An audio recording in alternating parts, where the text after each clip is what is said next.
Voltamos a apresentar Justiça na Tarde. Justiça na Tarde Debate. Pois bem, são 15 horas. E a partir de agora nós vamos iniciando mais uma edição do Justiça na Tarde Debate. É o debate com os nossos convidados aqui nos estúdios. E o assunto de hoje, que nós vamos estar aqui abordando, está relacionado com o veículo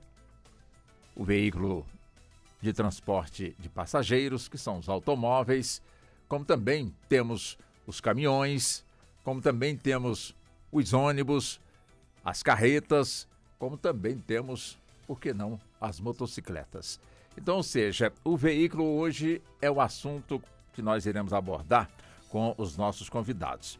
É evidente que nós vamos estar aqui abordando questões de segurança do veículo, também as questões relacionadas com os equipamentos obrigatórios, como também tantos outros assuntos que temos aqui para serem abordados aí com os nossos convidados aqui já presentes nos nossos estúdios. Por exemplo, está conosco a doutora Sara Toiani, ela que é publicitária, é psicóloga, é pesquisadora, mestre em psicologia, em cultura e processos psicossociais, tem como principal tema de estudo o comportamento do consumidor. Aí o pessoal, mas a doutora Sara, psicóloga, o que tem a ver psicologia com o trânsito, com o veículo? Por exemplo, você quando vai tirar a sua carteira de habilitação, eu não sei se ainda tem hoje, é psicotécnico, né? Você tem que mostrar ali que você, né, realmente tem a aprovação da pessoa que submeteu ao teste de psicologia para saber se você está apto ou não, como também outros comportamentos no trânsito. Doutora Sara, seja bem-vinda. Obrigado por aceitar o nosso convite. Muito boa tarde para a senhora. Olá, Walter Lima. Muito obrigada. Boa tarde. É sempre uma alegria gigantesca estar aqui participando no Justiça na Tarde. Cumprimento todos também que estão aqui me acompanhando e dividindo hoje essa tarde incrível, que a gente possa contribuir muito com os consumidores. Com toda certeza. Doutor Diogo Nunes, advogado especialista no direito do consumidor. Também seja bem-vindo, doutor Diogo. Muito obrigado por aceitar o nosso convite. Boa tarde para o senhor. Boa tarde a todos os ouvintes. É com enorme satisfação que nós atendemos esse convite e temos muita satisfação em participar desse programa mesmo, que leva conteúdo relevante à sociedade. Muito obrigado ao senhor. Doutor Ardiles Alves Soares. Doutor Ardiles, ele é professor do CEUB e também conselheiro do Fundo de Defesa dos Direitos do Consumidor, do PROCON, aqui da nossa capital federal. Doutor Ardiles, mais uma vez, seja bem-vindo. Muito obrigado por sempre aceitar os nossos convites. Muito grato, Walter. Fico feliz novamente em retornar aqui à Rádio Justiça e poder contribuir novamente com informações, um debate bem agradável para tornar informações a respeito do direito do consumidor mais acessíveis, mais agradáveis, menos truncadas, em favor de uma maior coletivização dessa informação. Muito obrigado ao senhor. Doutor Yuri Melo, doutor Yuri é jurista, durante muitos anos, doutor Yuri também foi consultor jurídico aqui da nossa emissora e nunca furta de um convite da nossa emissora. Ainda bem, né, doutor Yuri? Boa tarde para o senhor. Muito obrigado. Uma boa tarde, Walter. Uma boa tarde à produtora Ana Cláudia, ao Neto Silva, né, Josimar, a Bárbara. Uma boa tarde ao professor Ardiles. É Diego ou Diogo?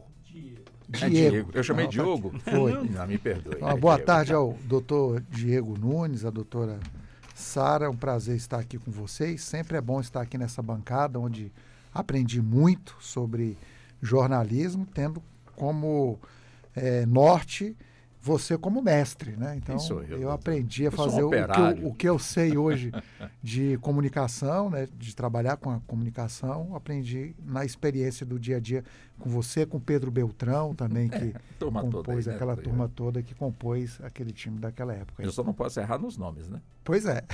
Então eu já começo com o doutor Diego, até para me penitenciar, né? Me perdoe aí com o equívoco do doutor Diego.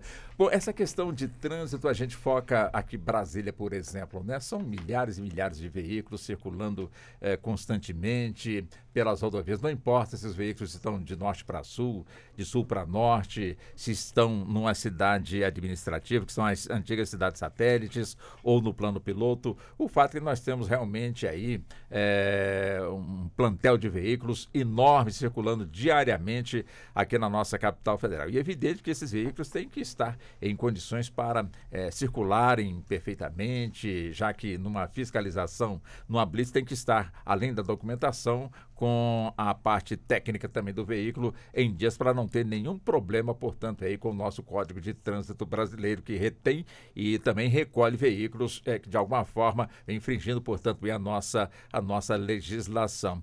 Enfim, mas a palavra é justamente essa, o estado de conservação dos nossos veículos, dos veículos que estão circulando. É obrigação do proprietário do veículo ter esse cuidado na conservação do seu veículo, sem aquela história durante a noite, um farol está aceso ou está apagado, numa fiscalização, queimou agora, eu nem reparei. Ou seja, quer dizer, é importante a pessoa manter realmente o veículo em dias e pronto para estar circulando, não importa se de dia ou de noite, se em chão seco ou em chão molhado, diante de chuvas, doutor Diego.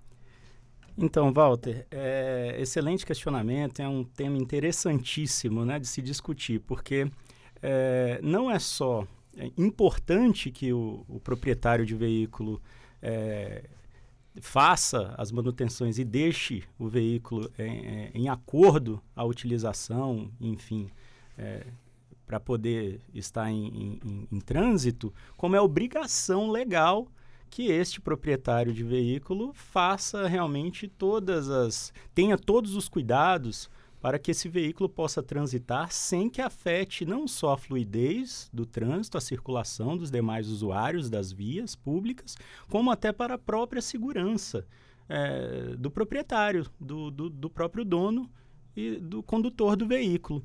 Então, com esse aumento do trânsito, realmente, né, nós vemos aí que Brasília se tornou hoje a terceira maior cidade do país. É importante ter essa consciência, o proprietário e o que utiliza realmente as vias públicas, ter essa consciência não só por imposição e obrigação legal, mas até por proteção dele mesmo e dos demais usuários da via. E o Código de Trânsito brasileiro, em seus dispositivos, ele de fato, né, dispõe sobre essa obrigatoriedade de conservação e tudo em relação à lanterna, em relação a freio, em relação a pneu, que é muito importante. E a própria legislação, ela traz essas obrigações aí como forma de proteger o bem social, o bem coletivo. E para manter esses veículos sempre em condições, né, doutor Ardiles, é importante que a pessoa busque ali, no caso, a oficina da sua confiança. Agora, para buscar justamente este trabalho, por mais confiança que se tenha, portanto, na oficina, é importante adotar providências, tipo, conhecer realmente o que está acontecendo com o veículo, conhecer quais as peças que serão realmente trocadas para que aquele veículo realmente esteja sempre em condições de conservação, como também algum probleminha ali que aconteceu. Ou seja, essa relação de confiança é importante, claro. Importante e, no final das contas, a pessoa paga pelo serviço e quem paga, de alguma forma, pode exigir também, tipo, notas, o que foi trocado, uma espécie de um laudo, um parecer, o que foi feito realmente no carro, para a pessoa até mesmo saber, numa próxima inspeção, pelo menos saber que alguns itens são novos, são recentes, ainda estão dentro, vamos colocar assim, do prazo da validade. Quer dizer, é importante esse ponto de vista, doutor Ardiles? Muito, Walter. Essa questão da descrição, principalmente em momentos, vamos dizer assim, de revisão ou de reparos bem substanciais, é importante uma descrição, por exemplo, na nota fiscal, das peças trocadas e de preferência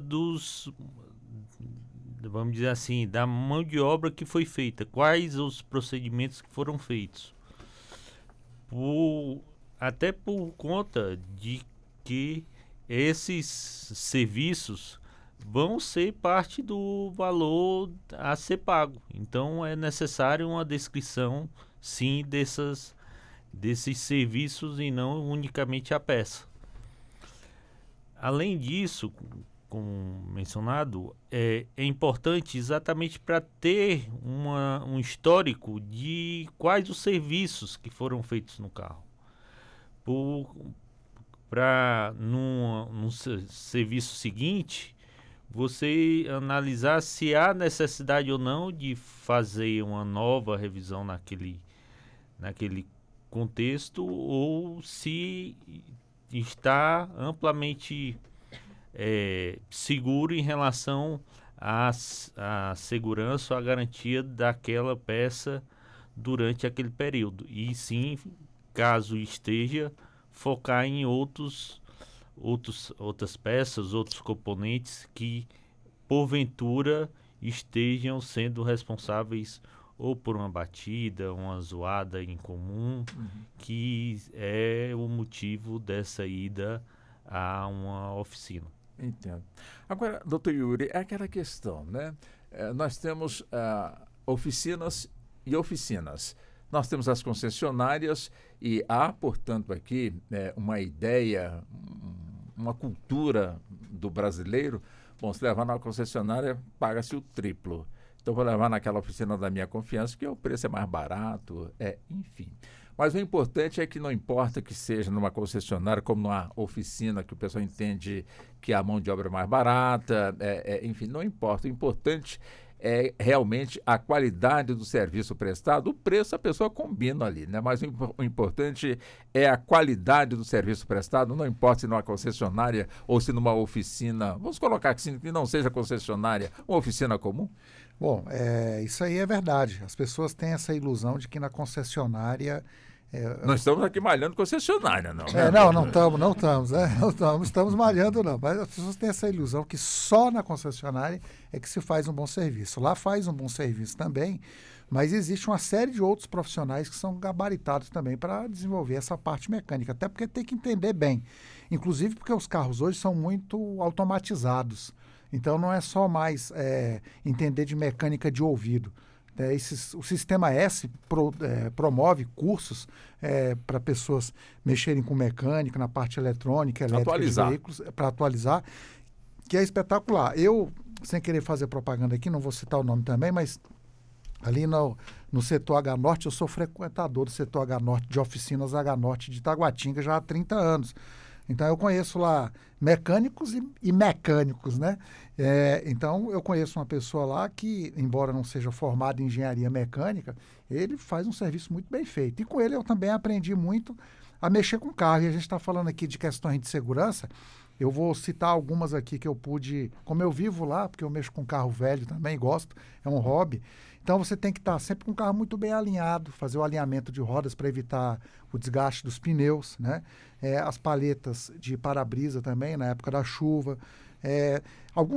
Muitos carros ainda têm uma coisa chamada coifa de homocinética, que são... Que é isso? A coifa de homocinética, a homocinética é onde dá a tração do motor nas rodas do carro. É uma pecinha, né? E ali tem uma borracha que protege contra chuva, contra sol. E aí aquela borracha costuma rasgar. Se rasgar, o seu carro começa a fazer barulho e você pode perder a roda.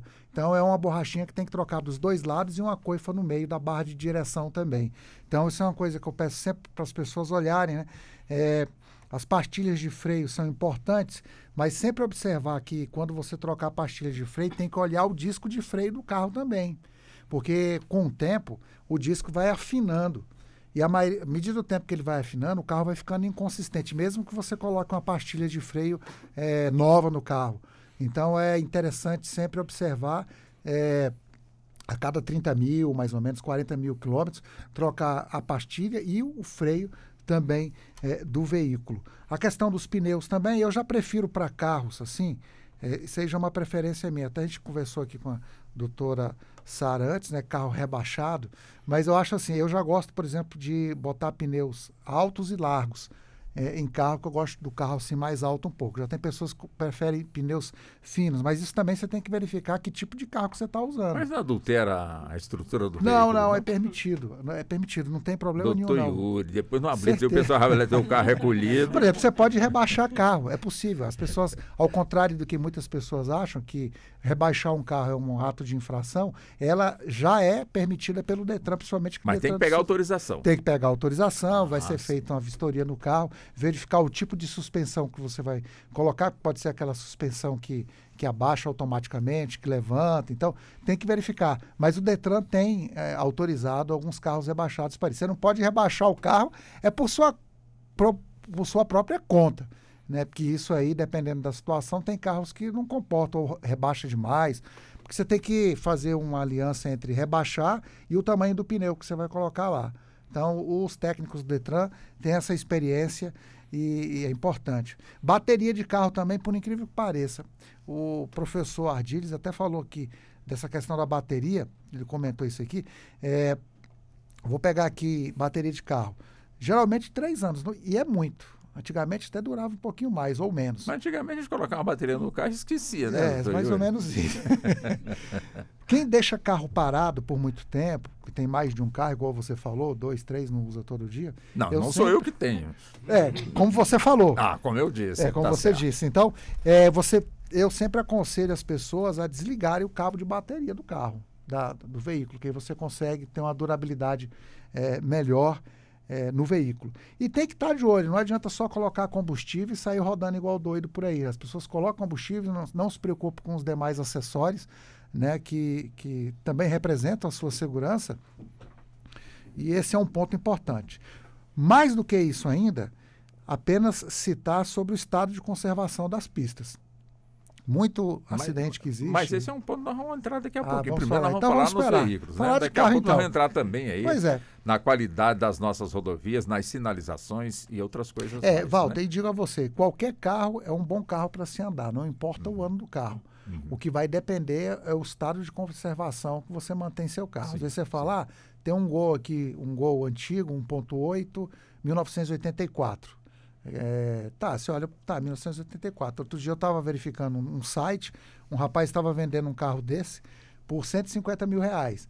Aí você fala, mas 150 mil reais, um carro 84? Sim, mas ele fez o carro todo, né? Também. Então, mas independentemente desse valor, eu acho que independentemente de ano, é a forma como você cuida do seu patrimônio, né? Eu acho que isso aí a gente tem que ter bastante observação, já que carro aqui no Brasil não anda nada barato.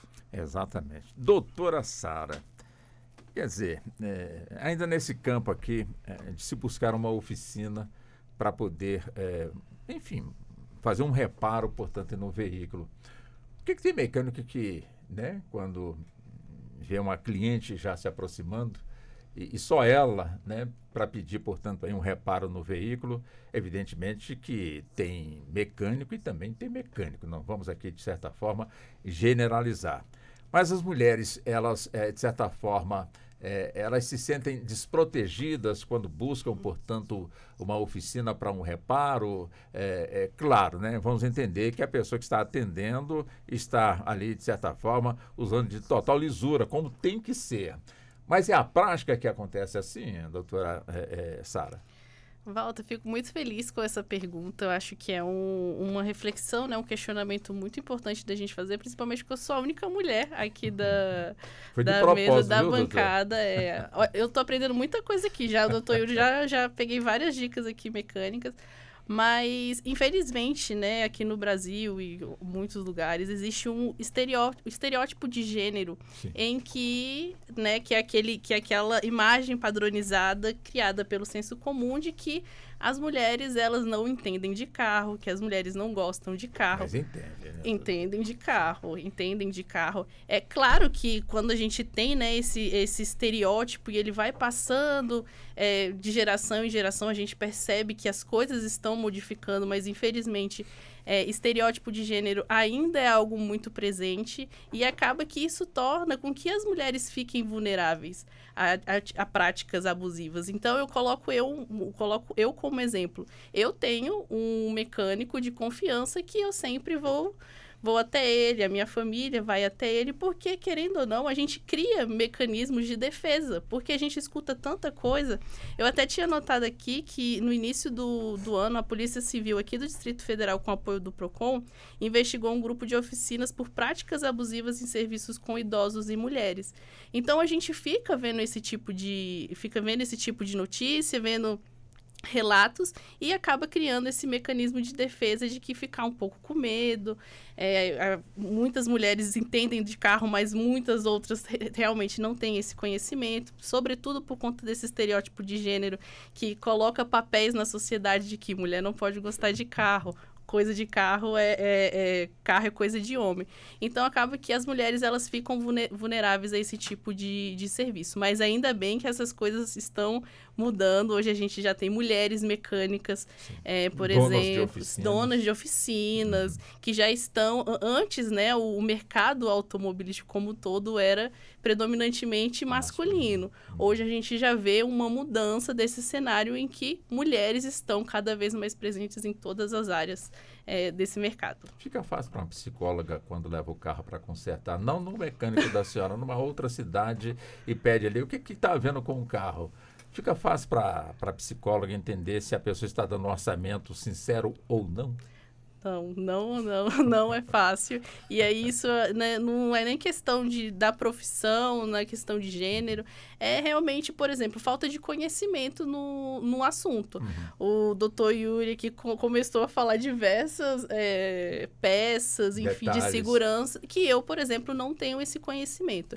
E aí, quando a gente está pensando numa relação de consumo, a gente geralmente espera que o fornecedor ele seja a leal. A maioria é leal, né, doutora? Tem uma meia dúzia que, infelizmente, denigre a imagem de todo mundo, não é? Sim, o próprio Código do Consumidor, ele fala que nessa relação de consumo, o consumidor que é a parte mais vulnerável. Então, a gente sempre espera que o fornecedor, ele vai ser leal, boa fé, enfim. Então, ter essa transparência nessa relação de consumo. Então, a gente sempre espera que o que ele está falando é o correto, mas é claro, a gente sempre tem que fazer pesquisa, sempre tem que buscar, de fato, entender, mas o fato de eu ser psicóloga não me ajuda, né, nas informações e nas questões de mecânicas mais técnicas. Entendo. Agora, doutor Diego, a gente falando aqui de oficina, conserto de carro, mas também tem a tal da aquisição, da compra de um veículo, principalmente usado. Às vezes carro novo também dá problema, né? O pessoal, o carro tá cheirando, tá cheirando aqui dentro, é um cheiro diferente de carro novo. Meu carro já tem um ano, continua cheirando novo há muito tempo. Tem muita gente que tem realmente essa crença, essa coisa toda. Mas é importante que a pessoa, de alguma forma, quando vai comprar um veículo 0 quilômetro ou não, que de alguma forma ela também se cerque de cuidados para não comprar gato por lebre, né, doutor Diego? Com certeza. Existe um cuidado que deve ser tomado pelo consumidor, não só de pesquisar onde vai fazer a aquisição do seu veículo, né, como a procedência, não só da marca, do fabricante, como do próprio lojista, do vendedor, né, do próprio revendedor. Porque, embora o Código de Defesa do Consumidor ele proteja realmente o consumidor nessa relação de consumo, a dor de cabeça que ele vai ter se ele escolher mal uma compra, né, embora ele esteja seguro juridicamente, às vezes não vai pagar a dor de cabeça que ele vai ter para poder corrigir um negócio mal elaborado. Então, é importante sim que o consumidor tenha esse cuidado, procure bem, ainda que esteja fazendo a aquisição de um veículo novo, independente de ser veículo novo ou usado, sim, tome esses cuidados. E é por isso que, para essas compras, tanto de produtos novos ou não novos, existe a questão da garantia também, que é muito importante esclarecer, né, de forma didática, que também protege o consumidor. Independente da garantia que o fabricante, o vendedor, ele pode dar ao consumidor, o próprio Código de Defesa do Consumidor também dá ao consumidor uma garantia legal, né? No caso de bens não duráveis, 30 dias, no caso de bens duráveis, 90 dias. Então, o consumidor tem uma garantia para essa aquisição de veículos, principalmente veículos usados. E é importante, como você bem trouxe, Walter, e é uma situação de esclarecimento e tudo aos nossos ouvintes, é importante, sim, tomar esse cuidado. Agora, doutor Ardis, quer dizer, o assunto vai puxando o outro, né? A gente falando aqui da compra e venda, portanto, aí de veículo, é aquela questão, né? Tem quem vai comprar e quem vai vender, né? Ou seja, quem vai vender, por exemplo, anuncia, portanto, ali a venda do seu veículo e geralmente está o carro perfeito, em ótimas condições, a última revisão foi feita há 6 meses atrás, né? Peças novas trocadas, e a pessoa confia, vai lá, vê o carro, olha, geralmente quem não entende de quase nada de carro, que nem eu, né? Abra o capô do carro, olha ali assim, o fio tá tudo ali certinho, para mim tá tudo bem. Mas não é só isso, né? E outro detalhe também importante, né? A pessoa quando vai adquirir um carro, principalmente usado, é saber realmente conhecer se a documentação é perfeita, como disse o doutor Diego, né? Para não ter dor de cabeça. Imagina a pessoa comprar um carro que é um produto de furto. Compra, paga à vista, aquela coisa toda. Quer dizer, e na hora de transferir já está tudo pago, não sabe nem de quem foi que comprou, que lhe passou também uma documentação falsa. Na hora de poder fazer a transferência, a grande surpresa negativa, não é, doutor Ardiles?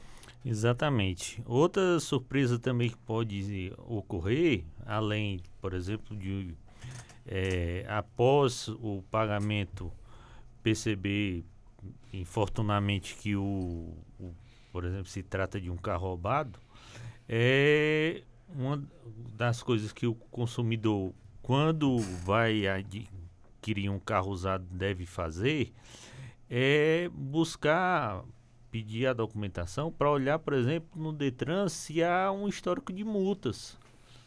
Se há um histórico de atrasos no pagamento da anuidade da documentação para deixar o carro de forma regular. Porque se houver um contexto de um histórico de multas não pagas, de DPVAT não pago, de licenciamento não pago, é óbvio que das duas uma, ou ele desiste da compra ou ele traz todo esse valor para dentro da negociação. E dependendo do carro, ele pode chegar, não, eu ainda estou interessado no carro, mas aí eu vou apresentar essa documentação ao proprietário e dizer, o carro tem esse histórico de dívidas aqui com as fazendas variadas. Eu continuo tendo interesse no carro, mas obviamente esse débito aqui é da sua parte, não é minha.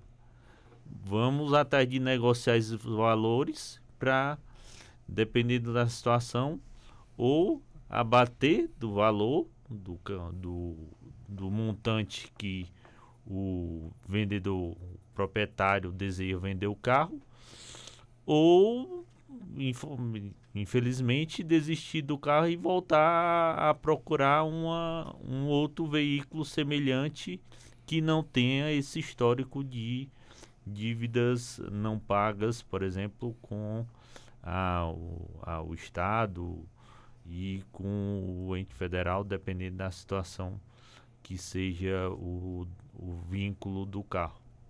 Agora, doutor Yuri, quer dizer, ainda na questão do carro usado, quer dizer, o certo para quem está vendendo é receber primeiro, depois entregar o carro, ou o certo é quem está comprando, de certa forma, recebe o carro primeiro e depois paga? A melhor maneira? A melhor maneira é fazer a transação lá no cartório, né? Depois de examinar toda a documentação previamente. Mas né? O cartório, ele assume, a documentação está boa, e se der algum problema, o cartório assume? Não, a responsabilidade é das partes, claro, né? Porque as pessoas já vão levando já as informações como se ali fossem verdadeiras. Então, esse é que é o problema. E elas estão dando fé pública nos documentos que tiverem lá, se bem que agora o DUT é automático, não é mais aquele DUT antigo, né? Mas para quem preenchia DUT antigamente, então a responsabilidade de quem está fazendo ali. Eu tenho, dentro dessa linha de pensamento sua, eu queria fazer um questionamento aqui ao doutor Diego, que é advogado, especialista consumidor nessa área, que acho que vai bem nessa linha de pensamento. O doutor Diego também é especialista. Também, né? Mas eu vou aqui começar com o doutor Diego. Doutor Diego, você imagina, você compra um carro, aí você faz, pode ser para os dois a pergunta, né?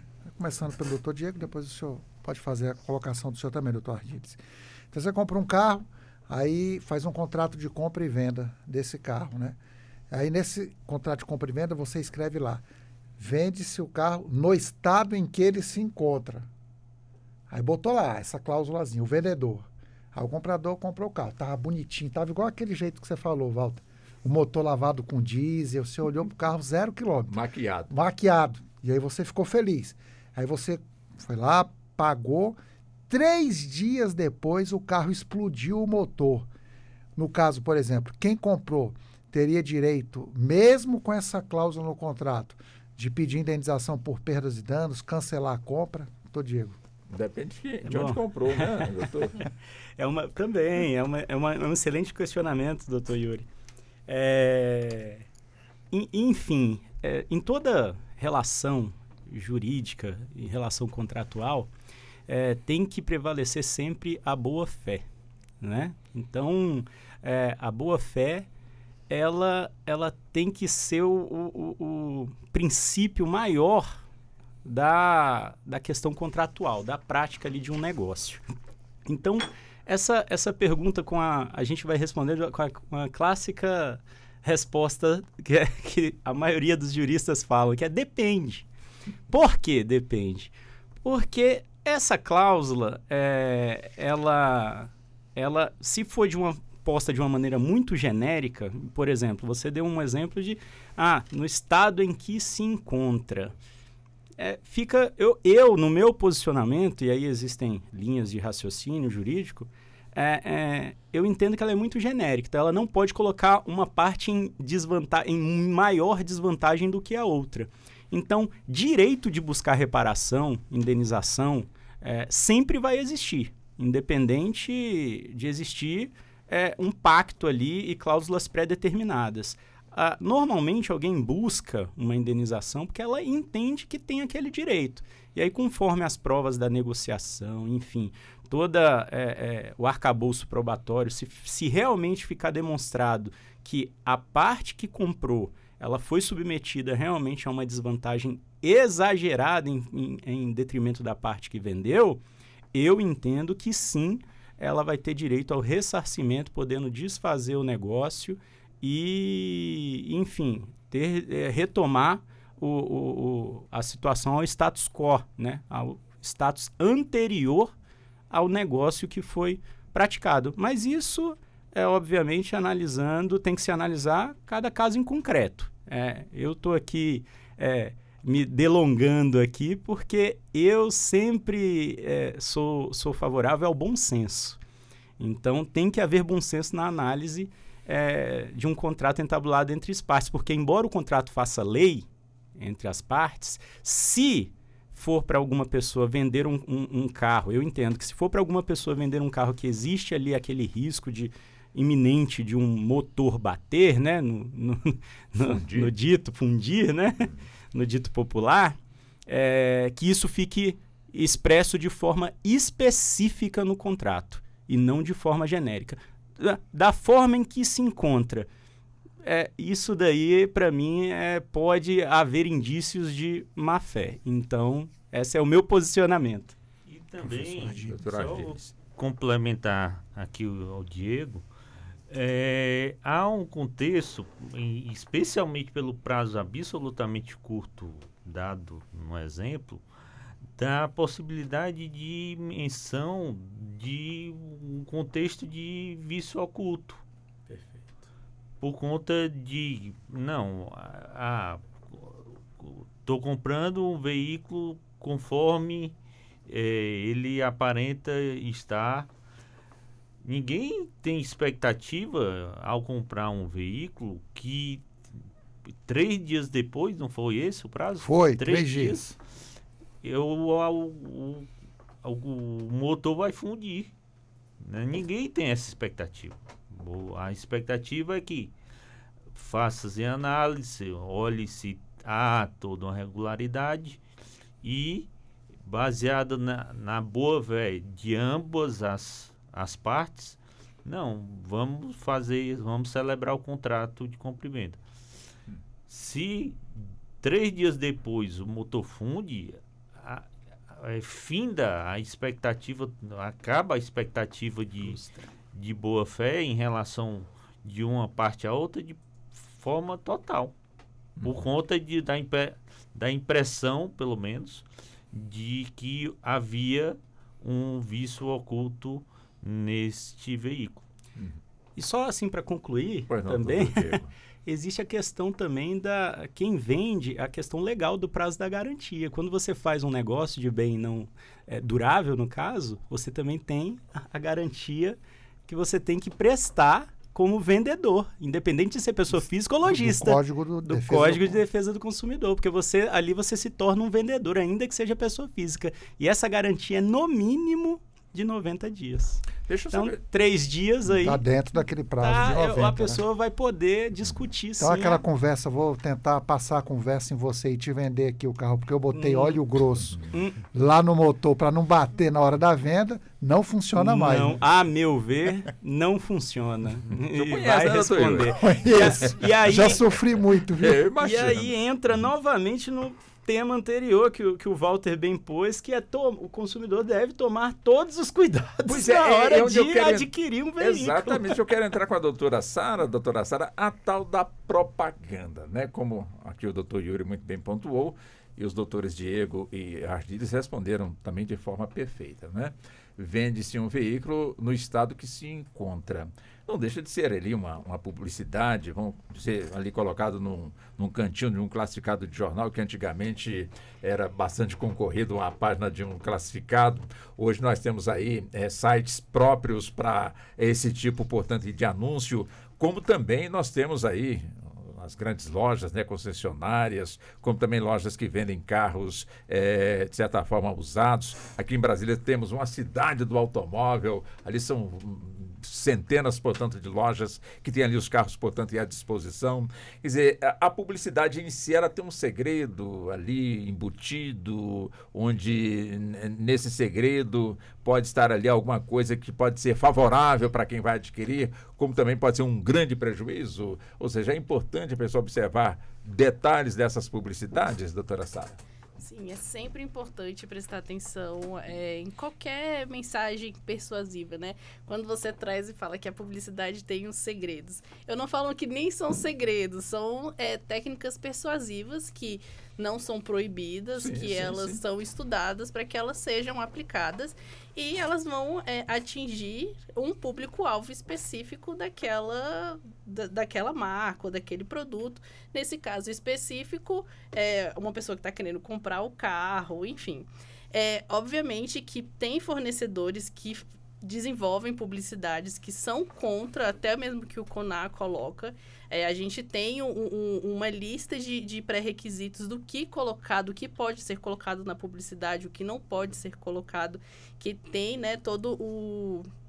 Que também vem com esse lado jurídico, para que o consumidor ele não saia prejudicado.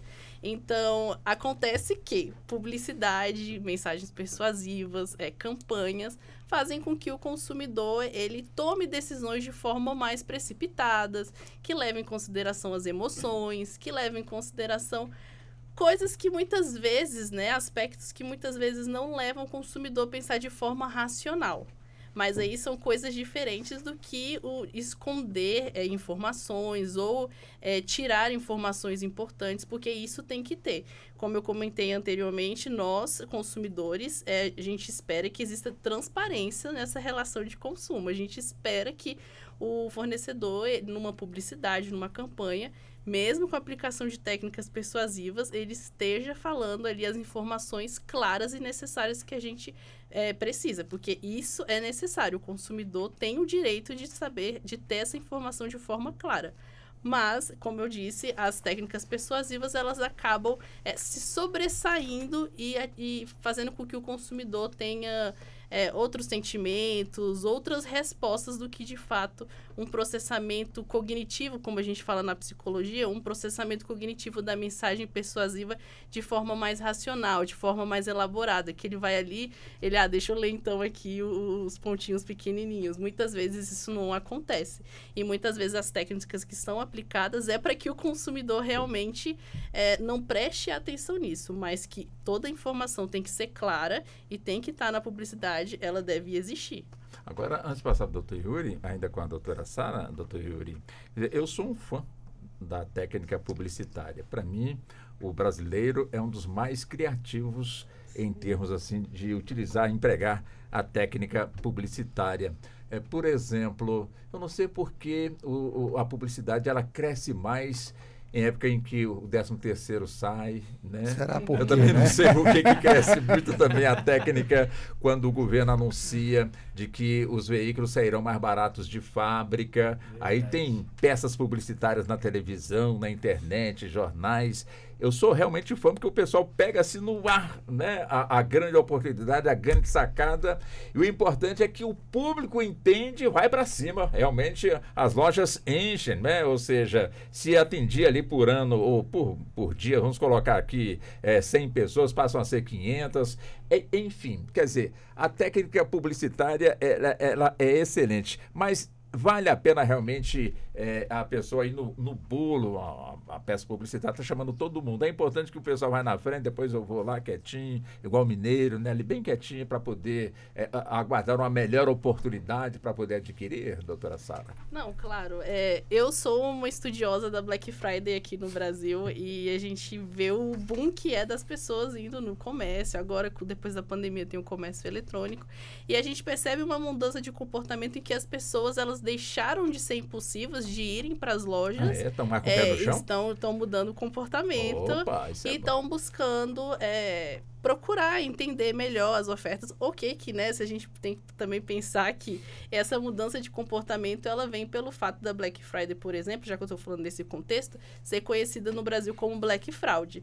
Então, isso é uma forma que os consumidores encontraram de não serem enganados. Mas quando você fala assim que, porque a publicidade ela vem, né, junto com o 13º, a nossa vida ela é pautada em consumo, né?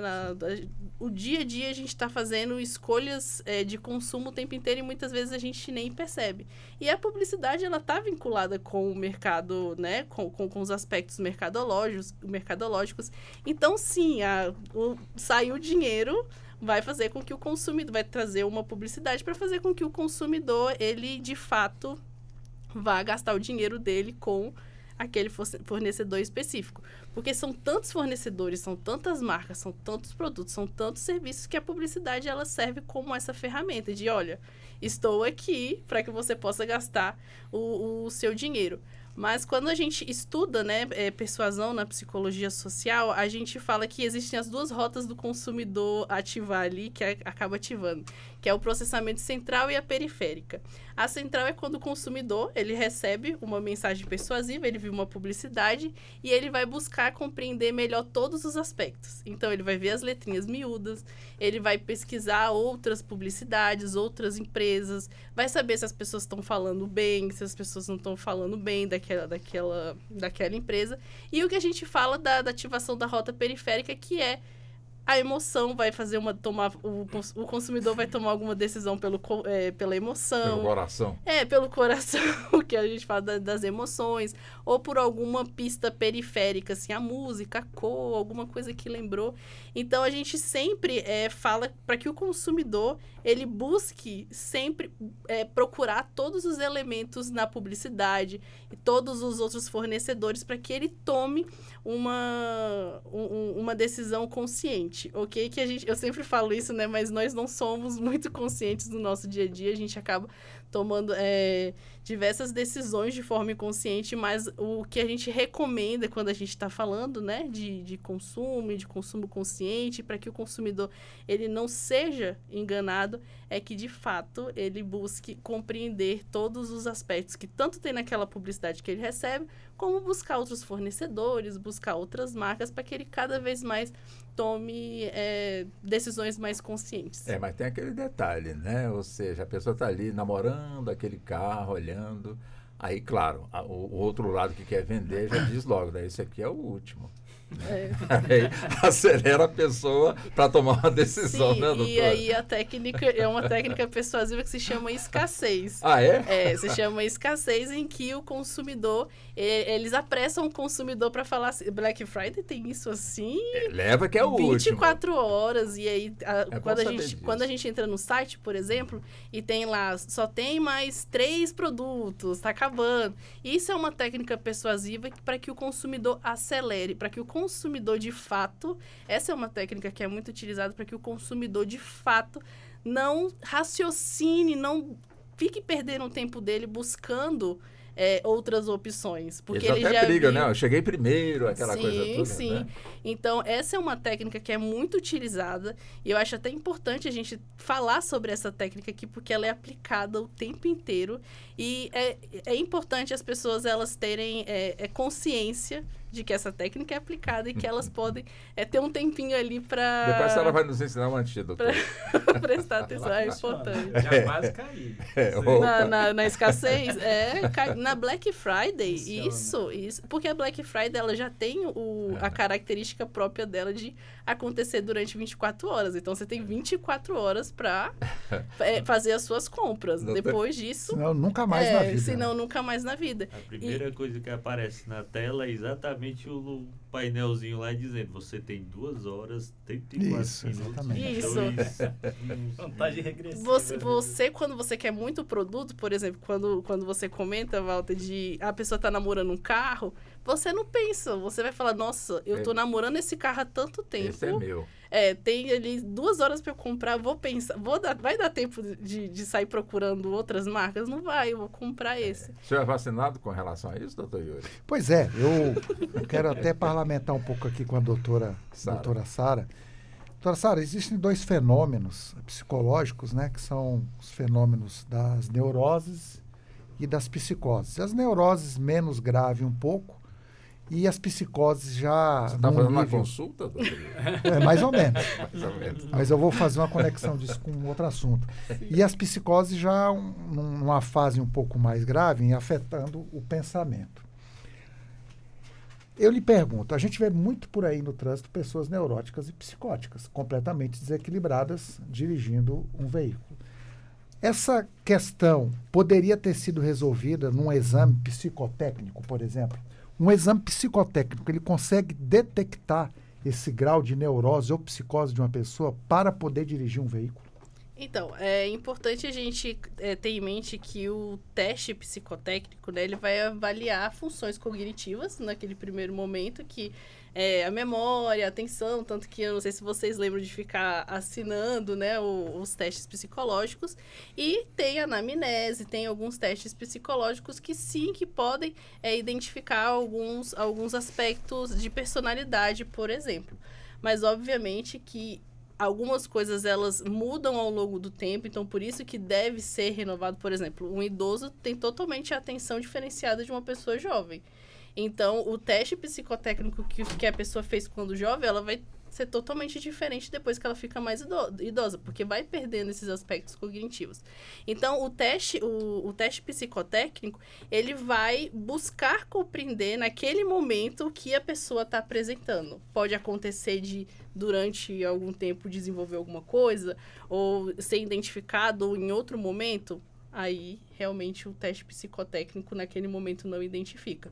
Mas, de fato, o teste psicotécnico, ele busca compreender os aspectos cognitivos e com a anamnese entender, e também com testes, né, de personalidade, entender esses aspectos psicológicos para saber se a pessoa está apta ou não a dirigir um A senhora está automóvel. falando dessa questão da carteira, é importante, da idade, porque para a renovação da carteira, quando você é mais novo, eu não me lembro aqui a idade correta, os doutores devem saber ali, você tem 10 anos na nova legislação para poder... Depende da idade de quem vai tirar. Mas né, dependendo da idade, eu que já estou na idade, agora é de 5 em 5 anos, eu não estou mais nos 10 anos. Então, com certeza, isso deve ter algum reflexo na avaliação dessa compreensão, desse pensamento, né, ao longo da na nossa vida. Você falou do senhor de 5 em 5, eu não vou dizer nem o meu. Você é um garoto. Mas desculpa. Eu não lembro se é 5 em 5 ou 4 em 4. Depende. 5 mesmo, né? Mas isso tem um impacto muito grande, de fato. Tem um impacto muito grande. Quando a gente muda de 5 anos, o tempo que a gente consegue, né, fazer esses testes, de avaliar, de conversar com a pessoa para saber se ela está apta a dirigir ou não, e muda para 10... A diminuição de reflexos, Nossa, né? Com o tempo, todos nós vamos perdendo as nossas habilidades cognitivas, tanto de atenção quanto de memória. Sim. Eu já chamei o doutor Diego aqui errado, né? Já estou preocupado. Então, mas eu só olhei pro Walter, eu não falei nada, só lhe olhei. Estou entendendo onde que o senhor quer chegar. Não estou não. Estou lhe defendendo. Agora, doutor, a senhora já concluiu? Doutor? Já concluí. Doutor, obrigado, doutor Diego e também o doutor Ardiles. Ou seja, existem situações, por exemplo, os carros novos que já há um certo tempo já vem embutido com airbag. Outros também, o cinto de segurança, vem de fábrica todos eles. Quer dizer, esses equipamentos é para perdurar enquanto o carro estiver circulando, não tem nenhuma exigência, olha, o airbag já está aí 10 anos, tem que trocar, ou então o centro de segurança, enfim, tem que ter uma revisão. Nesse aspecto, ou seja, a nossa legislação prevê alguma coisa, não que seus, isso no campo do direito do consumidor, né? Não estou focando aqui no campo do direito de trânsito ou alguma coisa nesse sentido. Não, mas essa questão, Walter, ela é muito interessante do ponto de vista prático e do ponto de vista jurídico. Sim. Bom, estudando um pouco a respeito dessas questões, existem sim recomendações dos fabricantes, tanto dos veículos automotores e das peças que às vezes vêm nesses veículos que são fabricadas por empresas terceiras, né, que utilizam dessas peças dentro dos seus veículos.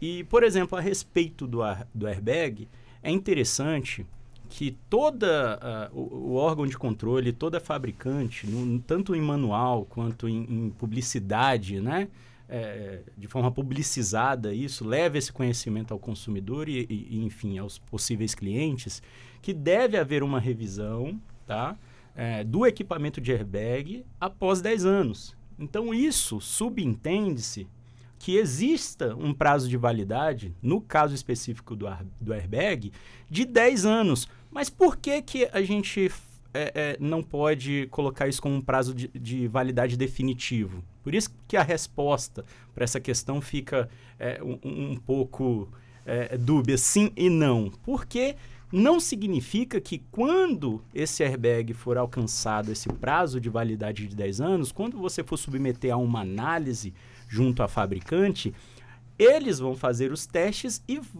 isso vai significar que ele vai ser obrigado a ser trocado, a ser substituído.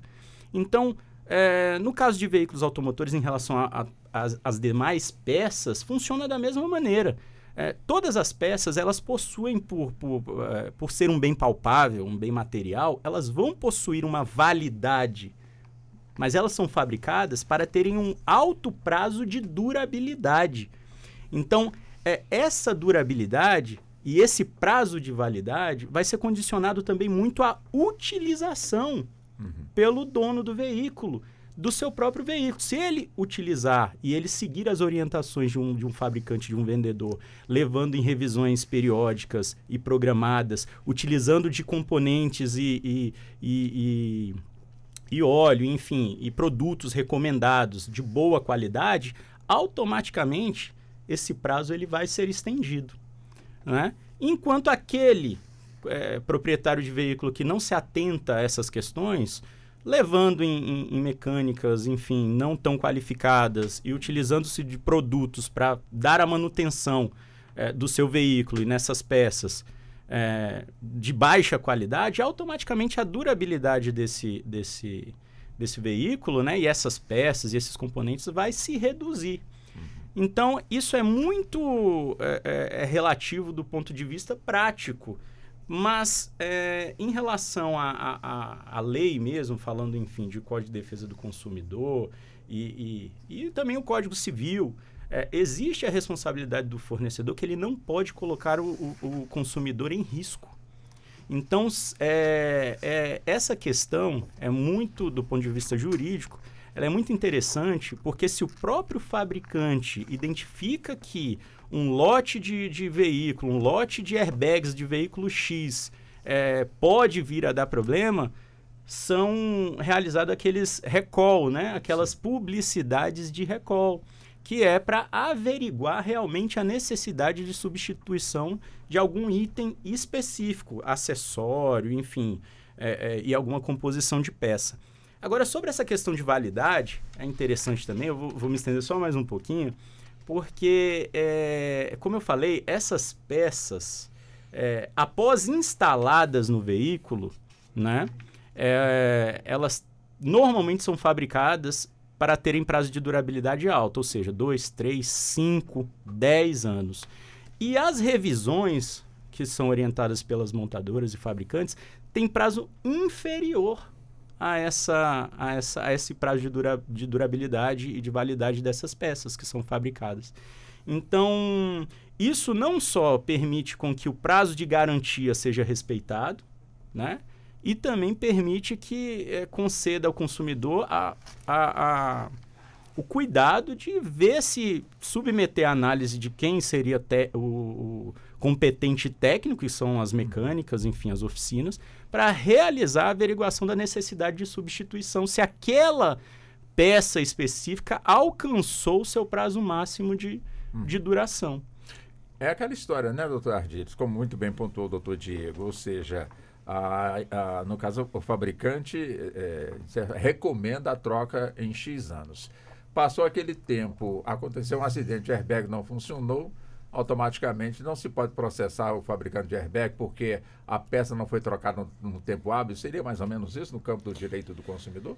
Teria que se analisar o contexto, por exemplo, uma análise que poderia ser feita, por exemplo, se todas as revisões foram feitas dentro da concessionária, poderia abrir um questionamento no sentido de dizer assim, eu fiz todas as revisões e em absolutamente nenhuma dessas revisões me foi alertada a respeito vamos dizer assim, desse uso, desse prazo elástico principalmente na mais recente, suponhamos, sei lá, 5, 8 anos tenha feito, por que não chegaram para mim e disseram, os consumidor, o seu airbag, o seu carro, você comprou no 0, mas ele já tem 8 anos. Seria interessante, seria uma ideia fazer a troca do airbag em uma dessas revisões mais elásticas, né? Um período mais... E aí fica a mercê inclusive do consumidor chegar e dizer, aceito, não aceito, e isso serve até de salvaguarda para fabricante. Chegar e dizer, na última revisão dele foi sugerida a troca e ele fez a livre escolha dele de não... Diga. Não, o senhor pode falar. De não efetuar a troca. Então, de certa forma, houve o alerta, mas o consumidor não fez uso do exercício desse alerta e dizer, não, também nesse componente eu vou fazer uma atualização, um reparo, um contexto para continuar também me proporcionando uma segurança nesse aspecto. Perfeito, doutor Ardilhes. Bom, nós vamos fazer o seguinte. Só uma coisa também, um pequeno adendo, permita-me, Walter. É importante também para principalmente os consumidores de carro zero, que uma sugestão que sempre é bom ser feita, mas que infelizmente quase ninguém faz. Leia o manual do seu carro. Lá tem informações preciosas do uso adequado do seu carro. Lá pode existir informações que vai fazer com que você poupe vários dos problemas tendo o uso responsável do seu carro. Não, isso é perfeito. Concluiu, doutor Ardi. Então tá. Nós vamos fazer o seguinte, nós vamos para o intervalo, mas daqui a pouco nós vamos retornar e vamos entrar já na segunda hora do programa. Até já. Ok, vamos nós. São 16 horas mais 6 minutos, agora no horário de Brasília. Vamos em frente com o nosso Justiça na Tarde debate. E o assunto hoje que nós estamos aqui abordando está relacionado com o veículo. Evidente que nós, com os nossos convidados, levando para você a informação, acima de tudo, para que você, dentro deste campo que nós estamos aqui abordando, a questão do veículo, segurança veicular e outras questões, né? Buscar uma oficina, buscar uma concessionária para poder fazer o reparo, portanto, aí no seu veículo. Agora, um assunto que eu gostaria de deixar também aqui com os nossos convidados para a gente poder abordar. Já já nós vamos entrar na questão das nossas rodovias, porque não adianta você ter um carro todo alinhado, arrumadinho e as nossas estradas esburacadas. Aí o pessoal reclama, gente, mas eu pago tanta multa, todo ano tem que pagar imposto do carro e outras coisas mais. Por que as nossas rodovias estão desse jeito? Por exemplo, eu com o meu carro caio num buraco que não foi devidamente cuidado pelo poder público. Eu posso buscar o reparo deste meu carro na justiça? Deixa eu buscar aqui os doutores no direito do consumo. Começa com o senhor, doutor Diego. Já, para responder já agora? Já na bucha, já. Então, esse é um questionamento muito recorrente, assim, que gera muita dúvida na população, mas o Estado, enfim, a administração pública, ela é responsável, ela tem responsabilidade objetiva com relação à manutenção e cuidados com as vias, né? Tanto, não só na questão de área pública, mas as vias mesmo de circulação, as vias de trânsito, né? As pistas.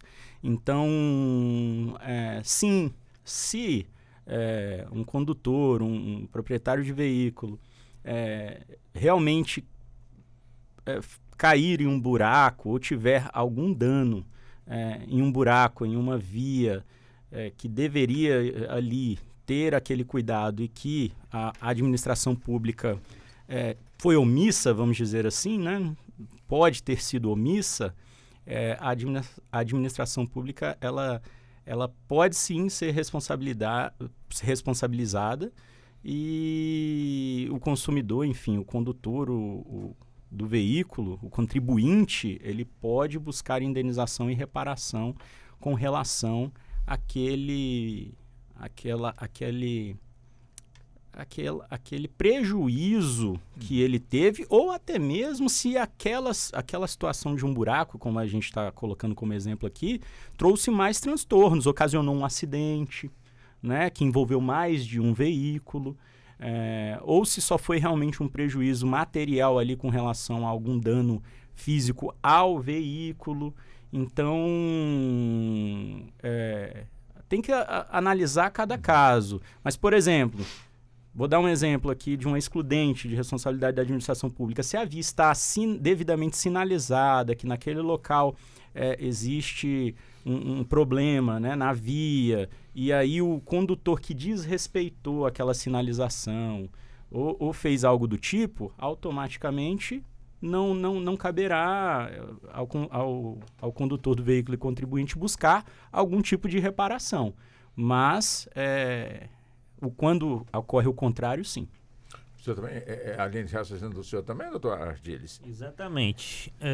Só um pequeno adendo que sempre é relevante mencionar, é que é importante o consumidor, no caso o proprietário do veículo, ter a percepção e saber quem é o ente público responsável pela manutenção daquela via. Para não cobrar errado. Para não cobrar errado, exatamente. Se cobrar errado, perde prazo. Porque se você, suponhamos um buraco numa rodovia distrital e você entra contra a União, no caso aqui, no caso aqui Brasília eu não saberia, mas suponhamos você está em um outro estado, uma unidade federativa está na Bahia, por exemplo. Você está numa rodovia, uma BA...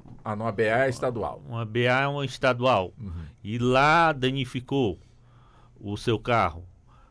O responsável pela manutenção daquela via é o estado da Bahia. Então você não vai processar, por exemplo, a União por conta desse veículo. E da mesma forma o contrário. Você está de férias em alguma cidade da Bahia e tem um dano numa BR. Não é pelo simples fato de você estar na unidade federativa da Bahia que você chega e diz, não, eu estou aqui na Bahia, portanto, o responsável é o governo estadual. Não, tem que ver quem é que quem é o responsável pela manutenção daquela via, no caso a rodovia, para saber a quem deve ser imputada a responsabilidade em relação ao prejuízo financeiro do veículo. É importante você fazer essa colocação, porque aqui em Brasília nós temos um exemplo da BR-40 que não cola com a BR-20, porque entre uma e outra, a BR-40 é quem vem de Planaltina, de Lusiânia, a BR-40. E seguindo em frente, chega, portanto, em Planaltina, que já é na BR-020. E entre as duas nós temos uma EP, a Estrada Parque Indústria e Abastecimento. Até nisso a pessoa tem que estar atenta, não é, doutor Argeles? Exatamente, porque é importante saber exatamente quem é o responsável. Que é o dono do buraco. Exatamente. Para poder cobrar adequadamente a responsabilidade desse ente público. E não correr o risco de iniciar uma demanda judicial ou um processo administrativo contra o ente que ele chega e diz, sinto muito pelo seu prejuízo, mas eu não sou o responsável pela manutenção dessa via. Entendi. Pois não, doutor Ainda Diego. tem só uma pequena adendo, perfeitamente a colocação, doutor Ardiles, desculpe. Agora posso eu. E a questão também das vias que são privatizadas, que existem administradoras, né? Que também pode se buscar a reparação dessas administradoras de vias privadas, onde tem pedágios, enfim, só isso. Antes de ir com a doutora Sara, doutor Yuri, quer dizer, o carro danificou. A pessoa reconheceu realmente, ou o poder público, ou então um terceiro, entendeu que de fato teve culpa. Agora, cabe a quem escolher a oficina, se é uma oficina, se é uma concessionária. Eu sou dono do carro, eu quero que o meu carro seja consertado, reparado numa concessionária. Mas quem vai pagar o prejuízo diz, não, na concessionária eu não pago, só pago se for na oficina. Aquele velho entendimento que na concessionária é tudo mais caro, não aproveita a peça, troca tudo quanto é peça. E aí, quem é que fica com o direito? Quem é que tem direito, doutor Yuri? Walter, isso é um conflito intersubjetivo de interesses, né, com as devidas resistências dos dois lados, porque muitas vezes um não quer pagar na concessionária e quer pagar na oficina comum, na oficina de um amigo ou de um colega, e não há outro jeito de resolver esse tipo de argumentação que não seja a justiça. Na verdade, a necessidade de um juiz para ponderar, verificando os orçamentos, através da verificação de prova testemunhal, prova pericial também, é que vai definir onde isso melhor vai ser consertado. Né? Então, assim, esse é um ponto interessante em que dá muito problema entre as pessoas diariamente. Né? Então, isso aí, nessas brigas, o que eu tenho, a maioria das vezes que eu tenho observado, quando não dá acordo entre as partes, realmente é uma decisão judicial. Até porque, né, doutor Yuri, tem aquela questão dos 3 orçamentos, né? O mais barato é o que subentende-se que eu vou mandar consertar. E nem sempre o mais barato vai ser para concessionária. Nem sempre, pode estar combinado, cheio de vício, que é o que geralmente as pessoas fazem. Mas vamos pensar em pessoas honestas, né? Vamos pensar em gente honesta. Digamos. Então seria isso, o ponderável seria isso, de que você fosse fazer o conserto com base naquele valor menor, levando em consideração a mesma qualidade, o mesmo grau de aproximação do que era anteriormente o veículo. Então, mas isso é muito complexo, é uma questão muito complexa que tem que ser analisado caso a caso. O que eu vejo por aí em acidentes assim mais graves e tal, tudo indo para a justiça. Na verdade, vão todos para a justiça. E há a possibilidade de fazer composição civil também no juizado especial criminal, dependendo se o crime foi de menor potencial ofensivo e gerou algum tipo de lesão corporal, alguma coisa, mesmo advindo de crime de trânsito. Então, eu tenho visto isso, pessoas fazendo composição civil no juizado, até porque a lei permite, né, fazer isso em função de uma batida de um veículo que produziu uma lesão corporal e deixando de ir lá na área civil. Então, uma série de possibilidades para se movimentar nesse tabuleiro jurídico são possíveis. Eu queria trazer também uma outra observação com relação ao IPVA, que agora vai juntar com um outro imposto, né, vai se tornar nessa nova reforma, mas para daqui 7 anos. Mas o grande problema da gente ter também esse grande número de acidentes que também contribui para que isso aconteça, não é só negligência, imprudência ou a imperícia das pessoas, não.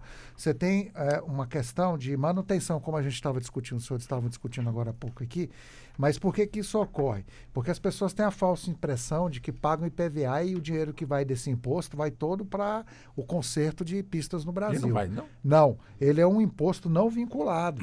Ele pode ir para qualquer coisa, muito pouco. É igual o IPTU, eu pago IPTU, penso para consertar minha rua e não é bem assim. Exatamente, não é bem assim. O IPVA é a mesma coisa, ele não é vinculado. Então, você pode utilizar o IPVA para construir um prédio, por exemplo, que não seja necessariamente fazer uma manutenção nas rodovias brasileiras.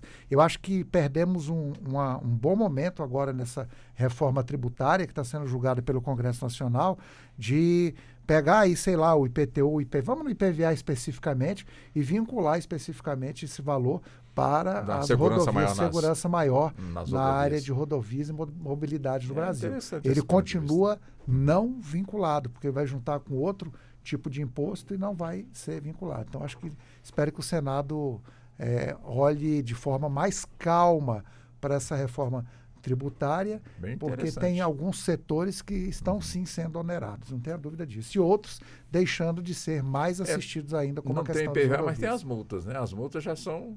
Eu imagino que sejam vinculadas, portanto, também não? Também não são vinculadas, Walter. Também não. Também não. A destinação é realmente uma escolha Isso seria a culpa da administração pública. Seria a culpa da publicidade, doutora Sara? Esse desentendimento entre... Eu achava, por Deus do céu, eu entendia que tanto IPVA como também as multas eram destinadas esses valores para reparar as nossas rodovias, em termos de sinalização, em termos de tudo, mas como os especialistas aqui estão dizendo que não. Mas também não é culpa da publicidade. A publicidade atende o cliente, não é? É verdade. Não é culpa da... Tá vendo como é que eu livrei a senhora de forma imediata? Da publicidade, quando a gente está falando nesse momento de poder público, a gente está falando de propaganda que são um pouco diferente, que a publicidade de fato ela vai estar voltada para os aspectos mercadológicos.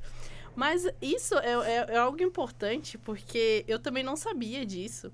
E no início, quando a gente estava conversando aqui sobre os motoristas ficarem estressados, muitas vezes eles têm essa percepção de que eles têm esse compromisso, né, de pagar o IPVA, de pagar as multas, de ter lá enfim, as pistas de forma, né, adequada. E não é isso, né? Então, assim, isso não vai ser culpa da publicidade, respondendo a sua pergunta, mas é uma informação que é uma falta de informação. A gente tem nós, né, assim, no dia a dia mesmo, a gente tem muita dificuldade de buscar informações. Então, muitas vezes a gente fala, é falta de informação, mas como a gente vai buscar essas informações? Então, não vai ser culpa da publicidade, mas, de fato, a gente precisa compartilhar mais informações. Essa, por exemplo, nem eu também sabia e é interessante ter colocado ela aqui.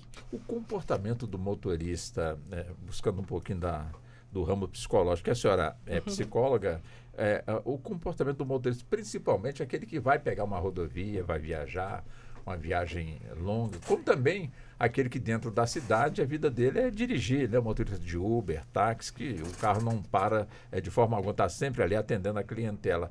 E é evidente que, às vezes, as pessoas têm os seus problemas, separar o problema da profissão, a gente sempre fala isso, mas nem sempre isso acontece. Basta uma buzinada por conta de uma fechada, já para os ânimos acirrarem e alguém querendo matar o outro, né? Geralmente é isso que, portanto, que acontece. Pessoas de bem, pessoas que nunca brigaram na vida, mas de repente se irritam facilmente, portanto, no trânsito.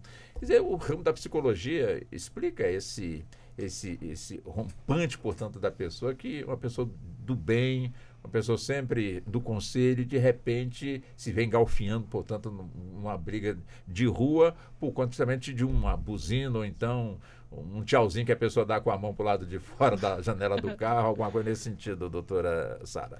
Sim, Walter, nós todos somos seres humanos que a gente está aqui vulnerável a diversos aspectos, né? Sim. Pode ser que realmente a pessoa ali está num péssimo dia, brigou com alguém em casa e qualquer coisa já vira, né, algum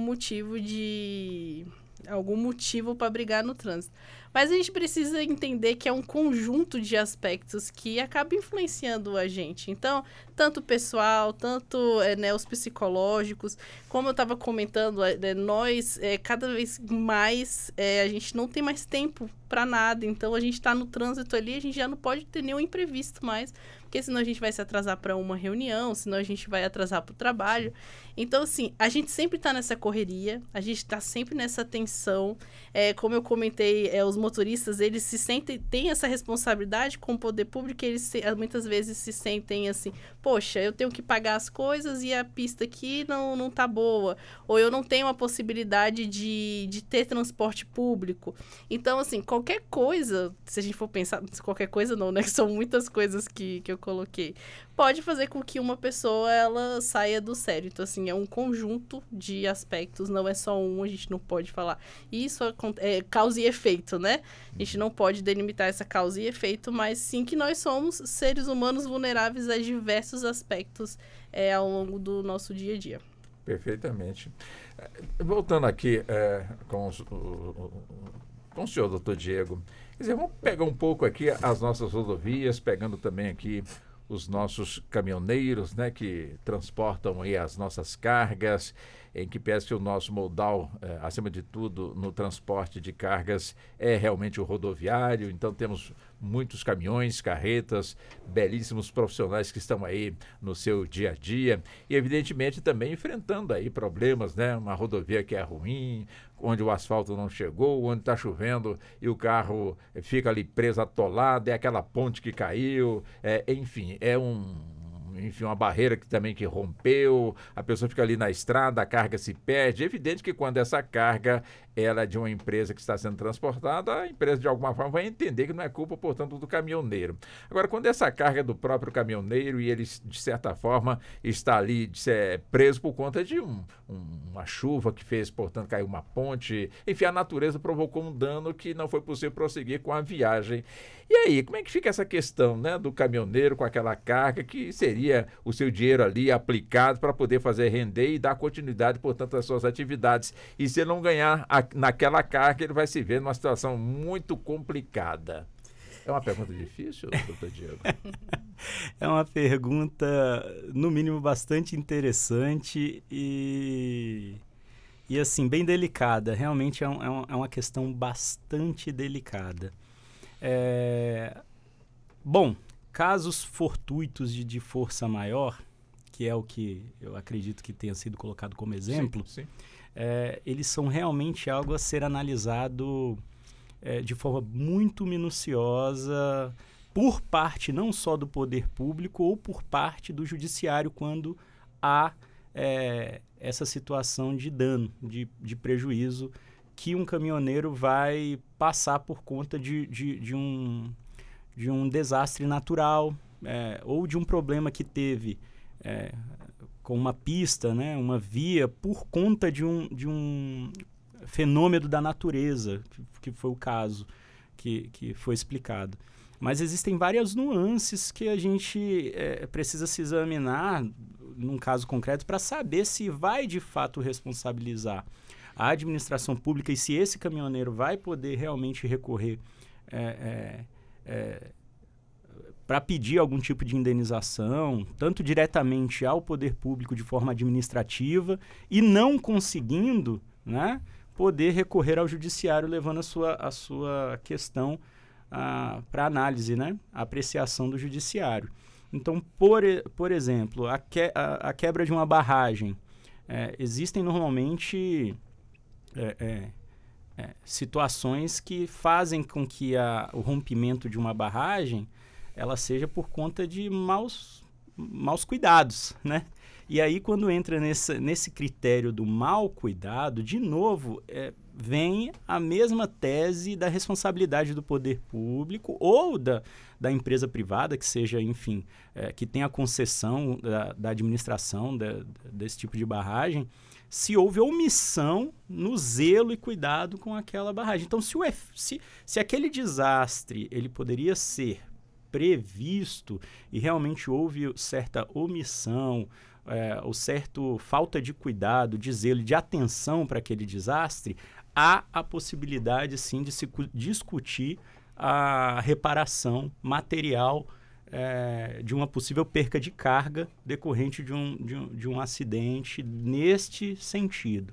Agora, infelizmente, Walter, e eu digo infelizmente porque de fato é assim, o judiciário ele não resolve todos os problemas. Ele não está ali para resolver o problema do jurisdicionado. Ele está ali para tentar melhorar uma situação e garantir segurança jurídica a todos. Mas, infelizmente, fenômenos da natureza, por exemplo, um raio caiu e rompeu uma pista ou fez alguma situação realmente assim inesperada, dito como fenômeno da natureza, infelizmente a pessoa prejudicada, embora ela possa querer discutir, poder querer buscar ajuda do poder público por meio de outro tipo de auxílio, né? Eu entendo que isso aí não é abraçado juridicamente. Então, infelizmente, esse caminhoneiro ou a empresa que perdeu a sua carga, ela pode sim ficar sem ter a reparação sobre esse material e buscar outros meios de se reerguer novamente, né? Por exemplo, uma forma de garantir isso é o seguro. Então, buscar um seguro que tenha cobertura contra fenômenos da natureza. Enfim, eu estou aqui tentando ver uma forma de prevenir, porque existem situações jurídicas diferentes. Se há algum tipo de omissão, pode-se buscar indenização. Se realmente houve um caso fortuito de força maior ou não inesperado por conta de um desastre da natureza, infelizmente pode não ser abraçado juridicamente e ter que ficar com prejuízo. Doutor Ardires, nessa mesma linha de raciocínio, né, em termos de colocação feita para o doutor Diego, e que ele nos respondeu. Agora, se justamente esse problema ocorrer com um ônibus que transporta passageiros numa linha interestadual, ou seja, sai de Brasília, vai para o Rio de Janeiro, chega ali em Petrópolis, ali choveu bastante, teve uma queda de barreira, não tem um outro caminho a não ser aquele, e o ônibus fica ali, de certa forma, impedido de avançar na sua viagem, e tem passageiro ali com compromisso, né, com hora marcada, às vezes uma consulta médica, às vezes uma palestra, às vezes uma defesa num tribunal, e de repente perde todo este prazo. E aí, doutor Ardires, como é que fica a situação? A situação vamos dizer, a linha de raciocínio é mais ou menos a mesma. O que vai se analisar é, primeiro, qual o motivo dessa interrupção. E, se for um fenômeno natural, se esse fenômeno natural foi tão drástico a ponto de o aparato público, ou dependendo do caso privado, não tinha condições de, na sua manutenção rotineira daquele local, fazer com que vamos dizer assim, esse fenômeno da natureza fosse ou minorado ou de um impacto ínfimo reduzido. a ponto de fazer com que em uma pequena quantidade de, sei lá, horas ou minutos, viesse uma equipe ou do estado ou da concessionária chegar e não, vamos fazer um desvio ou vamos tentar fazer o reparo aqui rapidamente e daí sim fazer com que houvesse uma possibilidade de mitigar esse dano natural promovido pela natureza. Se esse dano realmente foi um impacto muito grande e realmente era algo que mesmo com a melhor da manutenção não havia como vamos dizer assim, ou prever ou solucionar de uma forma rápida essa situação, infelizmente, no caso o consumidor de transporte ficaria à mercê de um fenômeno natural, porque afinal de contas até o ente público ou ente privado não tem como prever um contexto de imprevisibilidade tamanha a ponto de dizer, não, aqui vai ter, sei lá, uma chuva torrencial que vai fazer com que essa barragem aqui, que nunca caiu, vá cair. Então, há todo um contexto de saber analisar se o fenômeno natural de tamanho potencial a ponto de fazer com que todo o contexto de manutenção daquela pista, no caso que a gente está trabalhando aqui, ela foi danificada dentro de um contexto de razoabilidade, previsibilidade e saber se há ou não a possibilidade de dizer, não, isso daqui era evitável, isso daqui não era evitável, isso daqui era possível de alguém pensar que isso poderia acontecer e isso daqui não, isso daqui realmente foi um fenômeno absolutamente súbito e de forte impacto a ponto de fazer com que o contexto local não tivesse o que fazer a não ser tentar mitigar o prejuízo o contexto ali, tentar direcionar para outra via ou fazer algo do tipo. Agora, numa rodovia, doutor Yuri, privatizada, né, uma concessionária, que, de certa forma, tem a responsabilidade naquela pista, naquele trecho, enfim. Se é uma situação posta como a que foi aqui para os doutores que já nos responderam. Quer dizer, muda alguma coisa se a rodovia ela é privatizada? Quer dizer, a regra é a mesma para uma rodovia que não seja privatizada? E, Walter, muda muita coisa, porque principalmente a forma de ressarcimento disso aí, o pagamento. Até porque se você está numa via pública e você aciona o Estado, você vai receber através de precatórios, né? Se for até 60 salários mínimos, você pode receber ali através de RPV. Se não, você só vai receber, sabe-se lá, quando um dia na sua vida ou na sua quarta, quinta geração, né? Embora obedeça toda uma ordem de pagamento, mas infelizmente essa ordem não é cumprida pelos órgãos públicos. Mas é privatizado, se a pista é Sim, privatizada. no caso do privatizado, você tem a possibilidade de acionar a pessoa jurídica aí, privada, e tem dependendo. Aí é o que o doutor Diego falou, vai depender muito de caso a caso. Porque se quem deu causa àquele acidente foi uma falha na pista, uma lombada, alguma coisa nesse sentido, obviamente que a empresa responde por isso e vai ter que pagar pelo prejuízo que ocorreu. Então, isso vai depender muito da perícia. Eu sou muito cuidadoso na hora que eu abordo essas questões de delitos de trânsito, porque depende muito de prova pericial. Então, pode ter casos que quem deu realmente causa ao acidente foi a pessoa que estava dirigindo. Por exemplo, alcoolizado e ele dormiu ali no veículo. Aí quebrou os postes, quebrou o guarda-reio. Quer dizer, se fazer isso, já vivo não está mais, né? Porque quebrar poste e guarda-reio, só Jesus para salvar um cidadão desse, ou uma cidadã dessa.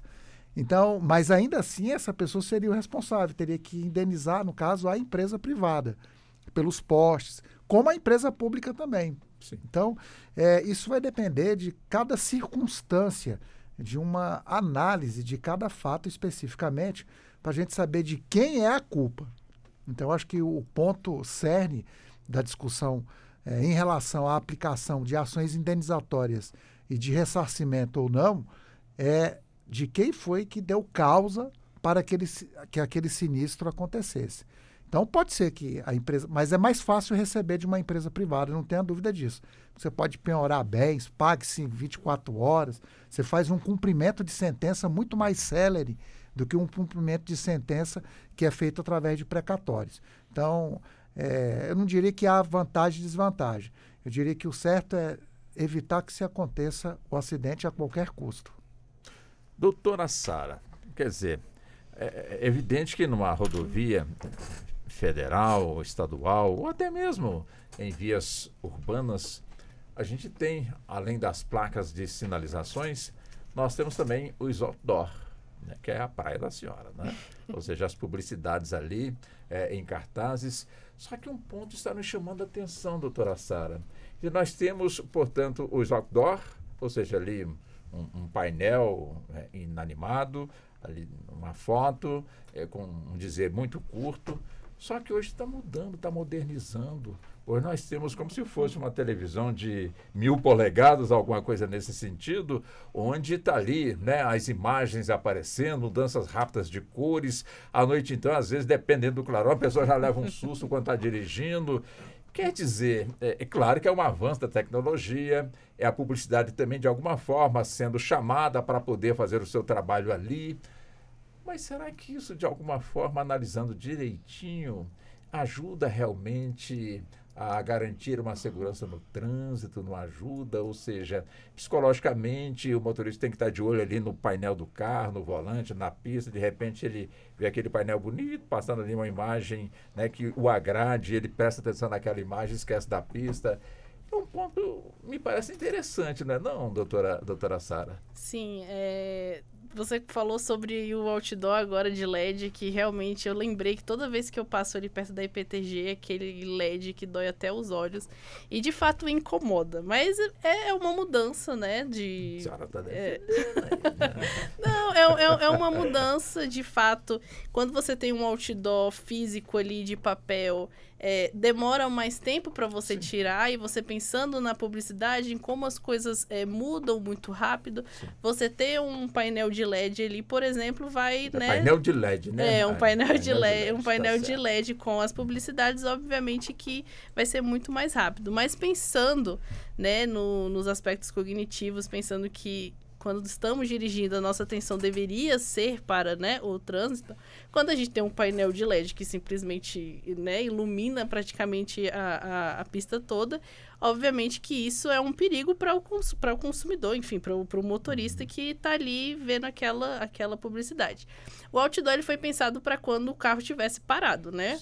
Tivesse parado ou no engarrafamento, e aí você vê, tanto que o outdoor não tem muitas frases, não tem maioria imagem para você passar ali e ver. Mas, de fato, pensando no aspecto de atenção, e principalmente a atenção concentrada, que é aquela que a gente precisa ter, né, enquanto a gente está dirigindo, pode sim tirar a atenção do motorista. Tanto que agora são esses de LED, a gente não consegue ler mais praticamente nada. Eu não sei se vocês conseguem, mas passa tão rápido que a gente não consegue mais nem prestar atenção. Então, assim, existe essa mudança da publicidade que, de fato, vai ser tudo agora digital, porque muda muito rápido, a gente tem acesso ali a essas mudanças, mas, de fato, a gente percebe que os consumidores, não, os motoristas, eles tendem a não prestar tanta atenção mais tanto por conta dessa luz gigantesca, né? Chama atenção, a gente vê que realmente tem alguma coisa ali ligada, mas a gente não tem a gente não para com essa nossa atenção para prestar atenção no que está ali naquele outdoor mudando o tempo todo. Então, assim, de um lado é bom e de um lado, né, pensando assim nos aspectos da publicidade, é algo que não está... Obviamente que alguns dão efeito, mas pensando em outros é realmente só para ficar passando ali quando o carro estiver parado que vai fazer algum efeito. Mas andando, realmente, o motorista precisa ter atenção concentrada na pista, enfim, a segurança dele. E para o seu doutor Yuri, como é que o senhor vê também esse aspecto? Eu acho um pouco, às vezes, até perigoso, porque como eu estou dirigindo, às vezes chama a atenção nossa mesmo para querer ver. Principalmente coisas de desenho, de Disneyland, de Mickey Mouse, de Minnie, às vezes isso chama mais ainda a atenção. Se você está com crianças dentro do carro, muitas vezes as crianças entram até num estado histérico, de alvoroço comportamental ali, e que às vezes atrapalha a nossa percepção em relação ao que está acontecendo ao nosso redor ali. Eu concordo sim com a doutora Sara. E outro problema também, doutora Sara, muito sério, são os visores dentro, esses centrais multimídias dentro de carro. Aquilo ali é terrível também. Quer dizer, eu sei que não tem como a gente ir contra, obviamente, a tecnologia, mas se você botar um vídeo ali, você fica com a tendência danada de tirar o olhar assim, concentrado do trânsito e querer dar uma olhadinha. Nessa olhadinha que você dá ali 1 segundo, mesmo você não tendo um celular na mão, por exemplo. Mas eu não estou usando o celular. Então, mesmo não tendo essa viradinha que você pode dar ali, pode acontecer uma tragédia. Eu acho que as pessoas têm que mudar a sua percepção, o seu olhar também para esses padrões tecnológicos, né? E temos que aprender a vivenciar experiências diferentes, porque se a gente assim não o fizer, podemos estar bem encrencados judicialmente. Então, eu acho que é um comportamento individual e que a sociedade atual, que se moderniza através de outros meios de comunicação, normalmente esse que estamos a discutir aqui dos telões, tem que entender, porque se eu ficar olhando para telão aqui, eu vou bater o carro. E se insistir, vai bater mesmo, né? Agora, não tem jeito de tirar os telões, né? É uma coisa que chegou para ficar e assim Mas está. a gente pode questionar, né? Podemos. Pode. E só uma... Ai, desculpa, pode. Não, é importante que o doutor Yuri comentou, porque isso de fato vai ser uma mudança que está acontecendo. Mas a gente também precisa ver a responsabilidade por parte de quem está fazendo a publicidade. Porque hoje o nosso comportamento, a nossa tendência é parar de ler coisas escritas, né? E ver imagens. Então, o consumidor hoje ele está buscando ver imagens, ver vídeos. A gente parou de ler, praticamente. Então, quando a gente vê ali aquelas coisinhas bem pequenininhas ali, é porque o consumidor realmente já não está fazendo nem diferença, apesar que o consumidor precisa ter essa informação clara. Mas a nossa tendência é o quê? Cada vez mais a gente consumir imagens e vídeos.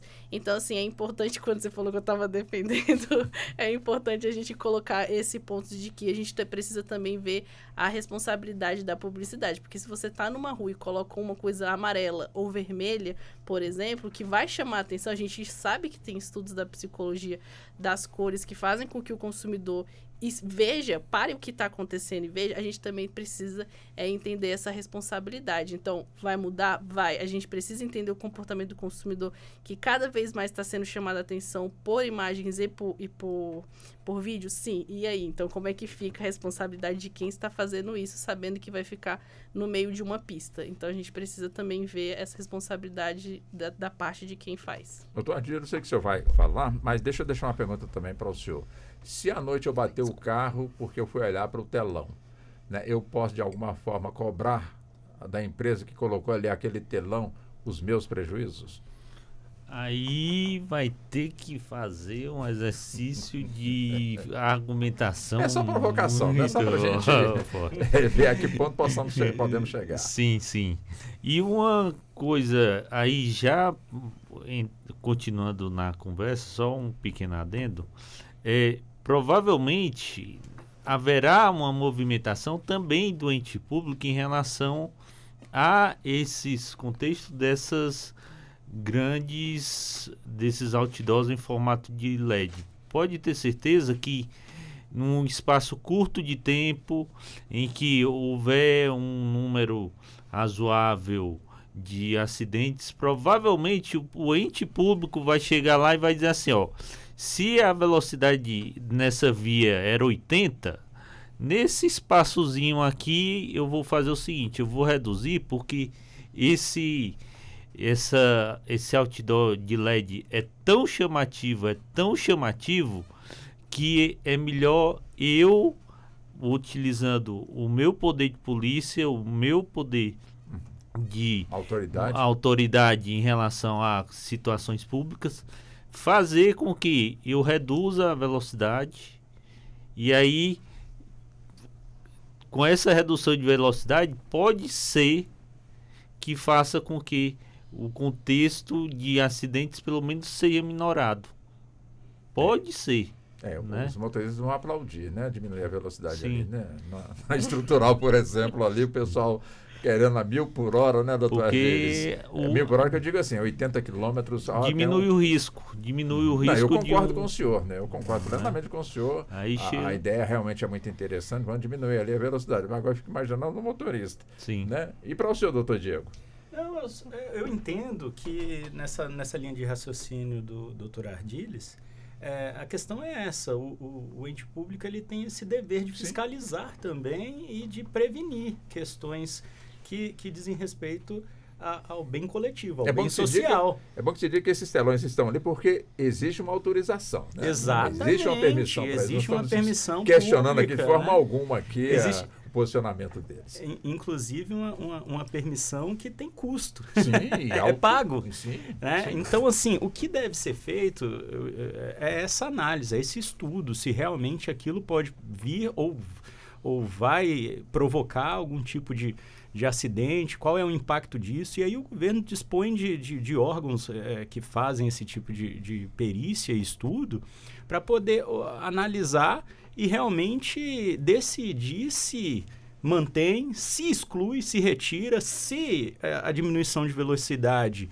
em determinados pontos é talvez a alternativa mais viável. Então, assim, o órgão público, a administração pública, ele tem esse dever, esse cuidado de realmente fazer essa fiscalização e regulamentar o que vai ser melhor para os usuários da via. Se realmente... Aí vai ser feito o estudo e vão ver as alternativas.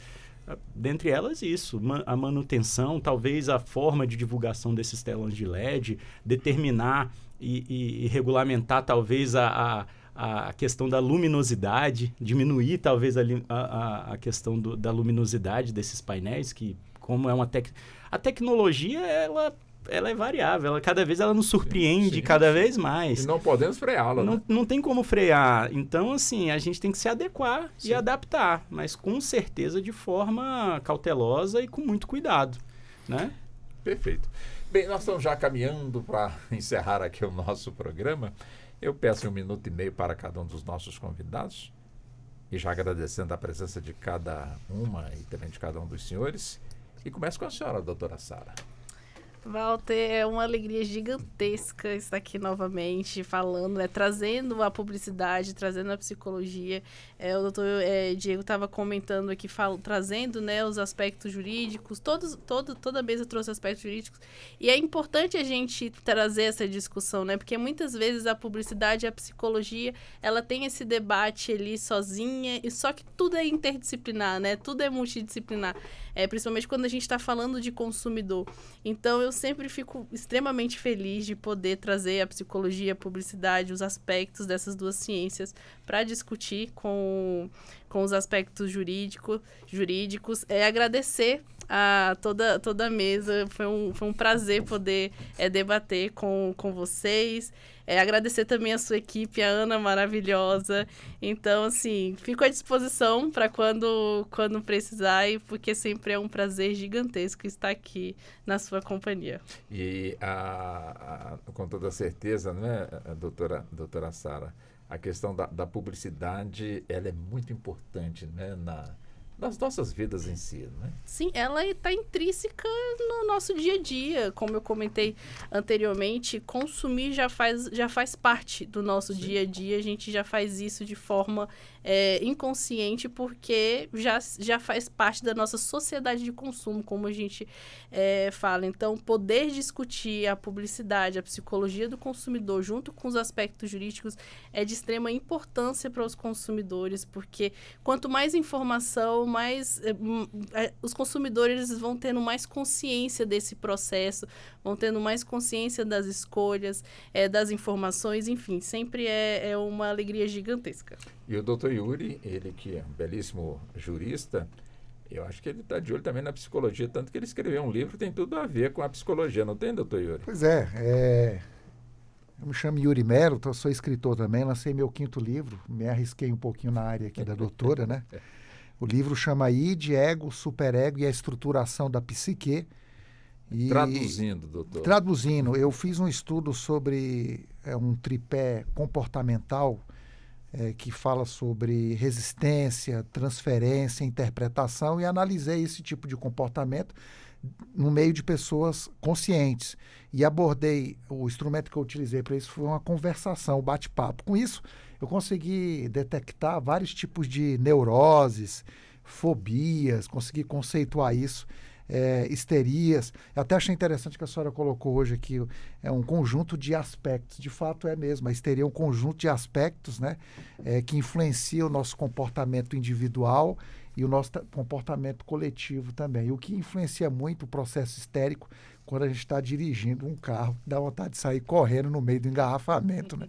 Então, fiquei muito curioso. Então, o livro é esse aqui, Walter? Sim. Eu não sei Mostra qual é lá a pra câmera. Isso. Qual é a câmera? Isso. Aí, galera, tem um Aí, livro aí, eu tô aí. de chapéuzinho. Tá certo. Ok? Convido Tá todos os senhores a uma boa leitura. Eu não trouxe o livro ainda todos, Mas onde é que porque encontra o livro? o livro na editora Dialética e em todas as plataformas. Tem e-book também. Tá No certo. Kindle, aquele Kindle, Amazon Kindle também tem. Então, fica à disposição. Esse aqui é só o protótipo que eu tenho para fazer a amostragem, mas já convido os senhores desde logo a fazer uma boa leitura.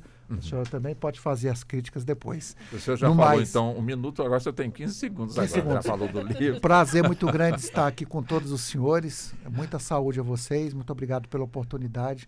Um grande abraço aos amigos e amigas aqui da nossa querida Rádio Justiça. Eu brinco com o doutor Yuri porque ele já dá, né? A gente tem essa facilidade, né, doutor Yuri? Muitos anos, A gente quase pensa 20 depois anos que já. desliga o microfone, ele me xinga. Não faça isso não. Perdão. Isso é conversa do Walter, pessoal. Conversa dele. Não, faça só elogio. Doutor Ardilhes, por favor, 1 minuto e meio. Walter, novamente muito obrigado pela possibilidade de contribuir com os ouvintes aqui da Rádio Justiça e com tema relevante para o direito consumidor.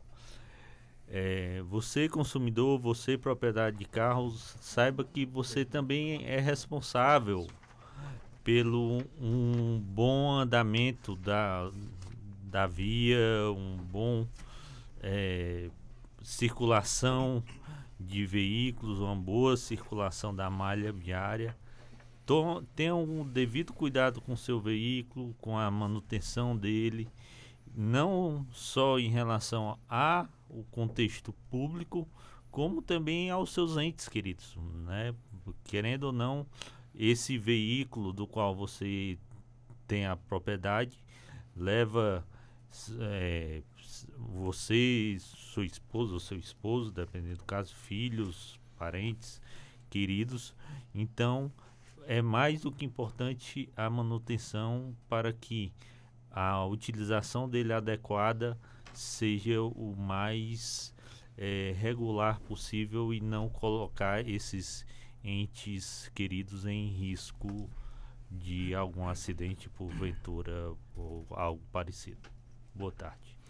Doutor Diego, também, por favor, 1 minuto e meio. Também já agradecendo aqui ao doutor Bernardo Clarkson, que não participou da entrevista, não participou assim nos microfones, né? E evidente que numa próxima oportunidade ele também irá participar, mas muito obrigado pela presença também aqui conosco. Ok, doutor Bernardo? Muito obrigado, Obrigado. Walter. É uma honra estar aqui presente. Obrigado ao senhor. Doutor Diego. Walter, não sei se eu vou usar 1 minuto e meio. Não, mas pode usar, fique à vontade.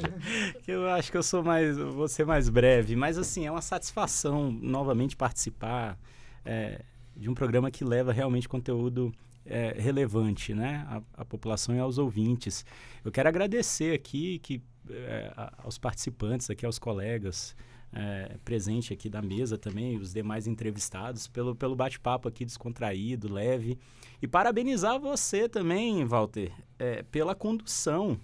Muito obrigado pela sua condução, que muito nos auxilia, nos deixa confortável para poder opinar e realmente contribuir com o que temos de conhecimento, né? E participar de forma leve. Isso é muito importante. Então, parabéns pela Rádio Justiça pela programação.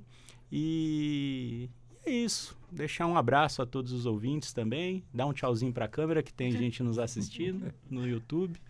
É uma satisfação sempre participar. Quando tiver novas oportunidades, com certeza podemos aqui repetir. Eu que agradeço a presença de cada um dos senhores, da senhora, a gentileza de estarem conosco aqui no nosso debate, um programa, como foi dito aqui no início, sempre voltado para levar mais conhecimento, mais esclarecimentos, portanto, aí para os nossos ouvintes. Eu aproveito, já que o tema hoje foi sobre volante, aproveitar aqui e mandar o nosso abraço para todos os motoristas que, quando tem a oportunidade, estão sempre aí sintonizados na 104,7 FM, ou então nos acompanhando também pelo YouTube. Muito obrigado a você que está dirigindo o seu Uber, o taxista, o caminhoneiro, o motorista de ônibus, como também você que está aí, enfim, dirigindo o seu caminhão, dirigindo a sua carreta. Eu quero ser um pouco mais ousado, você que está voando aí também no seu avião também, sintonizado no nosso programa. Muito obrigado também pela sua preferência, pela sua sintonia. Doutora Sara, até o nosso próximo encontro. Boa tarde para a senhora. Boa tarde. Doutor Yuri, um abração para o senhor. Muito obrigado também pela participação conosco. Não briga comigo não, viu? Um abraço a todos. Obrigado. Um abraço também para o senhor. Doutor Ardiles, também foi um prazer tê-lo aqui no programa. Muito obrigado. Boa tarde para o senhor. Grande abraço. Boa tarde. Doutor Diego, também um forte abraço para o senhor. Muito obrigado pela atenção. Boa tarde. Doutor Bernardo, um abraço, hein? Um grande abraço. É isso aí. E assim nós chegamos ao fim da edição de hoje do Justiça na Tarde Entrevista. Programa que teve, portanto, as participações dos nossos convidados, doutor Yuri Melo, que é jurista, doutora Sara Tuani, que é publicitária, psicóloga e pesquisadora, mestre em psicologia, em cultura e processos psicossociais, tem como principal tema de estudo o comportamento do consumidor. Dr. Diego Nunes, advogado especialista em direito do consumidor. Dr. Ardiles Alves Soares, que é professor do CEUB, conselheiro do Fundo de Defesa dos Direitos do Consumidor, do PROCON aqui da nossa capital federal. Sou Walter Lima, ancorei, portanto, esse debate que teve a produção da Ana Cláudia Possati, trabalhos técnicos do Neto Silva e a coordenação de jornalismo de Bárbara Michelin. Muito obrigado, boa tarde e até o nosso próximo encontro.